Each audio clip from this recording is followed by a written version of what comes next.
When I was 20, I went on a trip with my friends to see a comet that hasn't passed by Earth in the past 2000 years, called the Mephistopheles Comet.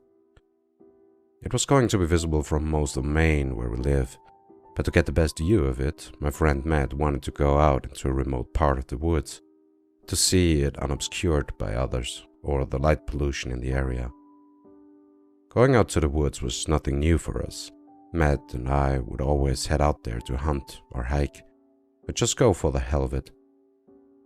I was excited to see it, especially since I was taking an astronomy class and would be writing my term paper about the comet and its history. Seeing it for myself would be a good piece to add to it. I was working on the paper with our friend Keller, so we invited him along as well. The three of us would leave town about an hour before the comet was set to arrive and camp out near a place called Oyster River to get a good view of it. Once we got to the river, we set up camp and the telescope needed to see the comet. The comet was going to be bright enough to see with the naked eye, but I wanted to see it as clearly as possible. We sat there for about half an hour just drinking and joking around with each other, and Keller finally said, "Look, there it is," and pointed to the sky. Matt and Keller got out their phones to take pictures of the comet, and I put my eye up to the telescope to see it in all of its glory. And Keller got his notepad out to record all our own observations on it. The comet was breathtaking as it glided across the sky, leaving a dark red streak that followed it. It was beautiful, but also ominous. The comet looked as though it was tearing the sky in half. The trail behind it wasn't fading away, and it was turning the sky from the pitch black to burning crimson. The stars surrounding it seemed to distort as it passed as well, as if they were pushed out of the path of the comet. Suddenly it started to glow brighter in the sky, making it impossible to directly stare at from the telescope anymore. I stepped back and stared at it in the sky. "What's going on?" I asked. "This isn't how I come..." A deafening blow was shot from the sky. It sounded almost like a horn. Before I could finish my thought, the sound reverberated from the trees in the woods that surrounded us. I jumped from the sudden explosion of sound and fell to the ground in shock. I had no idea what just happened. As soon as I was able to get back up, I looked around for Matt and Keller, hoping both of them were okay, and eager to figure out what caused the eruption of noise. A wave of relief washed over me when I saw both of them rising to their feet as well. They appeared to be okay, but just as shocked and confused as I was, with a look of "what the fuck just happened" on their faces. I ran over to them and tried to scream, "Are you guys okay?" when I realized nothing came out when I yelled. Not only that, all the sounds of the woods had vanished. The birds, the wind blowing, even the sounds of rushing water in the lake had all just disappeared. All replaced by the sound of silence. Not our ears ringing, but complete and utter silence. The temperature outside had suddenly dropped as well. It was the middle of June, at least 70 degrees out, but now it felt like we were standing in the middle of a freezer. Matt and I ran towards each other, screaming in each other's ears to attempt to get any sort of message across, but all falling on deaf ears. All of that didn't matter, however, when we realized just how cold we were getting. Luckily, Keller was quick at work getting a fire started. Once the fire had been lit, we all gathered around it, taking in the warmth that radiated from it. It seemed as though the warmer we got, the sounds slowly started to return to the woods. We were all trying to rationalize what had happened, and were eager to get back to town. "Maybe it was just how this comet behaves," I said, trying to reassure everyone. "Hey, is anyone else's phone working?" Matt said. I reached into my own pocket and pulled out my phone. The pitch black screen reflected my own face back onto me, and I saw that my fake composure was quickly cracking as the phone refused to start up. Maybe the comet's energy is messing with it or something. It should turn on soon, I said quickly and shakily, trying to convince my friends it would be okay, but I think I was really only trying to convince myself. What the fuck is that? Keller whispered in fear. We all quickly turned to where he was looking and saw dozens of deer standing still and blocking the road we drove in on. Barely illuminated by the edges of the campfire, they were just staring at us. We watched them for what seemed like hours, unwilling to take our eyes off of them, as if we were in a life or death staring contest. The more we watched, the more we realized the deer weren't doing anything other than staring. They weren't moving at all. They weren't blinking. They weren't even breathing. We knew we couldn't stand there forever. Whatever was happening was freaking us all out, and we wanted to leave as soon as possible. Once we all felt we had warmed up, I took the keys out of my pocket and told everyone we were leaving, and we could come back and pack up camp in the morning. There were no objections, as I'm sure they were just as, if not more, freaked out than I was. But what about the deer? Matt whispered quietly. I knew the deer would have to be moved in order to get out, and that one of us would have to go over to get them out of the way. Okay, who's going to move them? I asked, knowing no one was going to raise their hand to answer. We could play for it, Keller said, holding his right hand in a fist over his left hand. I sighed, but put my own hands up to participate in the game. We each struck our fists on our open hands 3 times, and on shoot, released the symbol we choose to play with. Keller and Matt had both chosen rock, and I had chosen scissors. However, we quickly realized this game was played in vain, as the car wouldn't start. Frustrated and terrified, we begrudgingly decided to stick together to make our way to the path before us, and call a tow truck in the morning. As we put out the fire Keller had started, the cold slowly started to creep back in, shrouding us in cover of frost. We quickly grabbed our bags and moved forwards, wanting to make our way back to town as quickly as possible. The closer we got to the deer at the end of the trail, the stranger the entire situation was getting. The deer hadn't even blinked as we walked closer, even as we were within arm's reach of it. I put up my arms in an attempt to scare off the deer, but they didn't move at all, even when we started yelling at them. We were quickly getting tired of trying to interact with them, so we decided to just go around them. As we started to walk around them, Keller bumped into one, and it instantly fell over, as if it were a mannequin of a deer. This new revelation horrified us. We had no idea what had happened to these deer. All of them were just positioned to be looking at us. We decided it would be best to keep moving and move as quickly as we could to get back home. As I turned around to take one last look at the sky, as if it would reveal all of the answers to our quickly growing pile of questions, I saw that all of the deer had turned around and were now looking at us again. We never expected to get this cold. The drive here had only been 20 minutes at most, so we hoped to make it back on foot in about 2 hours. The cold was getting to us, however. We didn't understand how it felt like 20 degrees in the middle of summer, but all we could hope was that we could make it back home before it could get any colder. I've never realized until then just how hard it is to see at night without the use of headlights.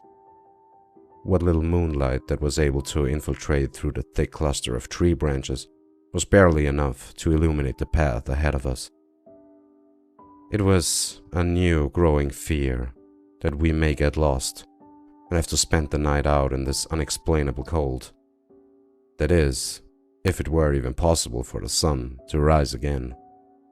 The more we walked, the more I began to fear, not just for our safety, but for the safety of everyone back in town. Was it just as cold there? Did the power get cut off there too? Was the town infested by those fucked up deer we saw in the woods? Or maybe the town was completely fine, and everyone got to see the comet from a safe distance and had no idea what was happening to us out here, and would have no idea to look for us. I don't know why, but that last thought seemed to scare me the most. That we could be dead by the morning and no one would start to think to look for us until it was too late. I was instantly snapped back into reality by Matt and Keller stopping abruptly, suddenly bringing my train of thought to a screeching halt that threatened to derail it entirely.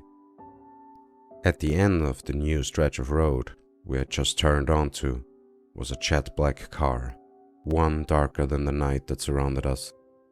The headlights were a welcome sight as it cut through the oppressive darkness that laid ahead, even if it was blinding us. However, this vehicle, that should have filled me with a new sense of hope, now filled me with an even deeper sense of dread. We had no idea who this was. We had never seen this car before. It looked too nice to be from the town all of us lived in. And who would be out there at this time of night? Even if he was here to see the comet like us, shouldn't this car have been messed up by the comet too? We stood there for what felt like forever, holding our hands out in front of our eyes to shield them from the assaulting beams of light, and waiting for the man inside to identify himself. After a few minutes, the man exited the car. He stood tall, maybe around 6 feet tall. He was dressed in an elegant white suit and had short, curly blonde hair. He seemed like a normal and even friendly face, save for the giant ear-to-ear smile that stuck something deep within us, that something was terribly wrong with this person. "Hello there," he called to us in a voice that was warm and inviting, yet somehow dripped with a drop of venom at the end of it. "Awfully cold for you boys to be out here on foot. You need a ride back to town?" he asked. "I think there's a town nearby, Rockport, I think. If that is not your home, I'm sure they'll be able to take you back there." The man said all of this in a calm yet booming voice, his smile not slipping for a second as he spoke. "I got the heater on in the car," he added, somehow feeling a slight blessing of warmth that beckoned to us from within the car as he said that. No, thank you," I said. "I think we can make it the rest of the way back." I didn't want to be rude and reject this seemingly nice man's generous offer, but there was something seriously wrong with the way he was. I looked back to my friends and saw they had the same words as me, but I could tell they were wrestling with the options in their heads. The cold was getting to all of us, and even though we didn't say it, we were all worried we might not even make it all the way home. This man might be our only way out of this alive, and I could be throwing away our one shot at making it out. Keller suddenly spoke up. I'll go if there's enough room, that is." I could tell by his voice how terrified he was. I know he was scared to ask, but that he thought this might be better than what could happen if he didn't accept.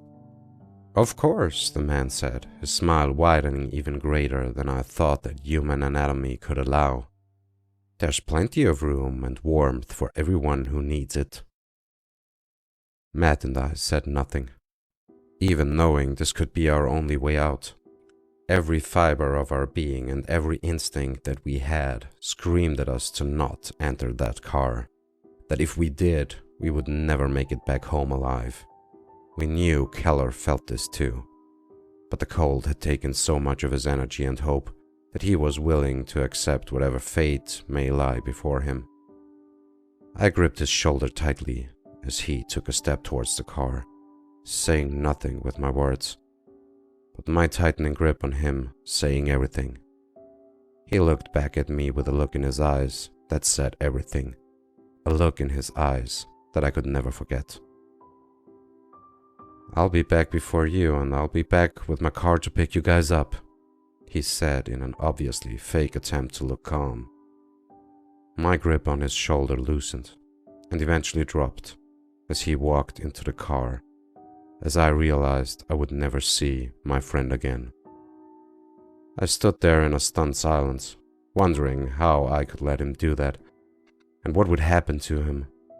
I felt like I stood there for a lifetime, and even now, I still feel like I'm standing there, being blinded by the headlights of the car I saw that night, and unable to see what would become of Keller after he walked into that vehicle.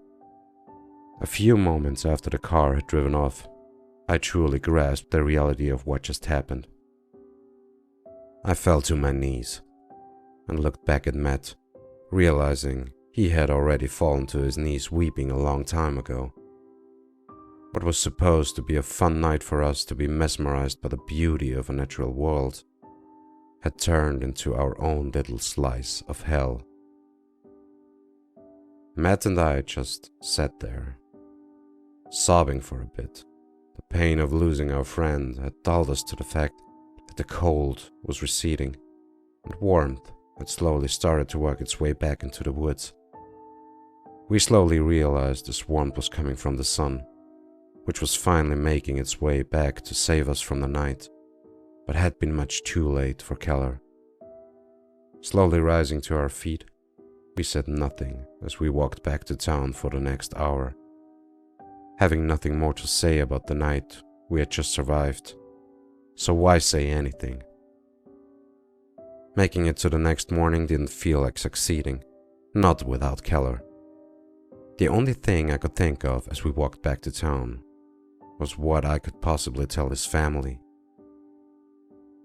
We walked back into town as shadowed husks of the man who had driven off in excitement of seeing a once-in-a-millennium natural phenomenon. Neither of us replied to the worried questions of the members of our community. The first time I spoke again was when I walked into the police station to report Keller missing, knowing full well he was already dead. The police mounted a search for him immediately and found him very quickly. He was mangled beyond recognition, like he had been left in a bear stand for weeks on end. He was holding a pen and paper in his hands that he brought with him to write about the comet, as if he was attempting to leave a final message to us and his family. His body was already going through decomposition when they found him, as if he was dead out there for weeks in the summer sun. Despite all of these injuries to him and the state of decay he was found in, his death was ruled as hypothermia. After interviewing us, the police searched for weeks and the car, but were never able to find him. Neither Matt nor I were able to see the license plate or what brand of car he was driving. The police suspected us when we told them what happened that night, but we were immediately ruled out as the police had no explanation as to how someone dies of hypothermia and decays overnight when the town never noticed anything weird that happened in the woods. As we sat there in the woods, Keller's family was brought in to identify his body. I'll never forget the way his parents screamed when they saw the state he had been left in. His funeral was held a week later. Not much preparation had to be done to it, as it was a small town and the funeral was a closed casket. I'm not a very religious person, but I went in honor of my friend. Maybe I could offer some sort of apology he could hear if he was in fact in a better place. Even though I went to honor my friend, I couldn't bear to look his parents in the eyes. Every time I had since then, I saw the same look Keller gave me that night before he walked into the car. To avoid looking at anyone, I sat in the back as the priest gave his sermon about how Keller was with God now. I grabbed the Bible off of the seat in front of me and started to read to avoid looking into anyone's eyes. When I saw this line in Revelations 9:1, and the fifth angel sounded, and I saw a star fall from heaven onto the earth, and to him was given the key of the bottomless pit.